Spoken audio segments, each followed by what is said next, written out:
ক্বালা রাসূলুল্লাহ সাল্লাল্লাহু আলাইহি ওয়াসাল্লাম, আল্লাহ নবী বলেন, মারারতু লাইলাতান উসরিয়া বি আলা কওমিন, মেরাজের রাতে আমি যখন উপরে যাইতেছিলাম এমন একদল মানুষের পাশ দিয়ে রওনা করলাম। এই মানুষগুলার দিকে তাকাইলাম, তাকায়া দেখলাম বুতুনুহুম কাল বুয়ুত, তাদের পেটগুলা বিশাল বড় বাড়ির মতো। কিসের মতো?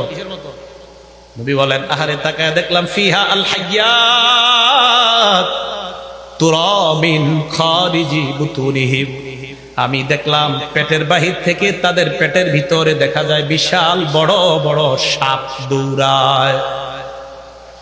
আমি প্রশ্ন করলাম, মান হাউলা ইয়া জিবরিল, জিবরাইল আরা কারা? জিবরিল আমিন জবাব দেয়, হাউলা ইয়া কালাতুর রিবা ইয়া রাসূলুল্লাহ, এরা হলো সুদখোরের দল। চিল্লায় বলেন নাউযুবিল্লাহ।